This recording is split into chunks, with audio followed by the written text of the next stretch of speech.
From a systemic health issue, the biggest problem was trans fats. What's a trans fat? Trans fat is a fat that has a double bond in it that is flipped. So normal unsaturated fats like olive oil, like canola oil, like rapeseed oil, like sesame oil, like peanut oil, okay, etc. They all have a double bond in them, but the double bond is in one direction. A trans fat has the double bond in the opposite direction. One way to make a trans fat is to heat it. You put enough heat across the double bond and it will flip by itself. So if you heat olive oil too high, you can actually make trans fats at home.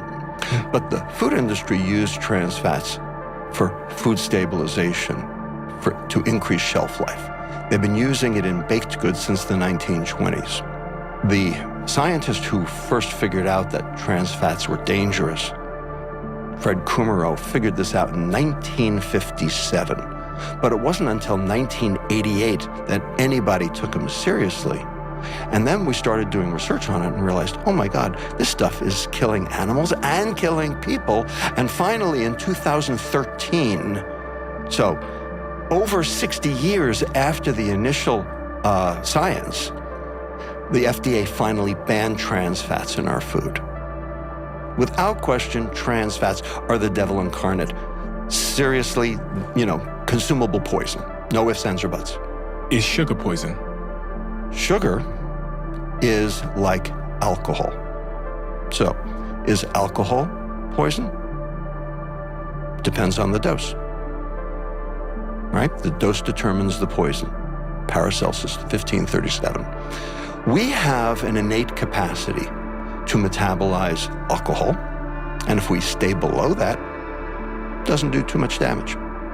If we go above it, different story. Same thing with sugar, same thing with this molecule, the sweet molecule, fructose. And the reason is because fructose and alcohol are metabolized virtually identically. What's the difference between sugar and fructose? So, sugar, dietary sugar, the sweet stuff, the crystals, the stuff you put in your coffee, that's called sucrose. Okay, this is sucrose. This is sucrose. Now, sucrose is two molecules bound together. One molecule called glucose, one molecule called fructose. They are not the same. Now, the food industry will tell you they are the same. They are not the same. The reason they tell you they are the same is because that's the way they assuage their own culpability for what they've done to the food. But they are not the same. They will say, a sugar is a sugar, a calorie is a calorie, a glucose and fructose both have 4 calories per gram. Why should you care? Oh, you care a lot. You care a whole lot. Now, glucose is the energy of life. Every cell on the planet burns glucose for energy. Glucose is so important that if you don't consume it, your body makes it. Okay? The Inuit had no carbohydrate. They had ice. They had whale blubber. They still had a serum glucose level. Inuits are the people that live in the North Poles and stuff. That's right. Yeah. They're formerly known as Eskimos. Right. Mm-hmm. But they didn't have any carbohydrate. They ran off fat. But they still had a serum glucose level because your brain runs on glucose. It can also run on ketones too, but your brain runs on glucose. My brain runs on glucose.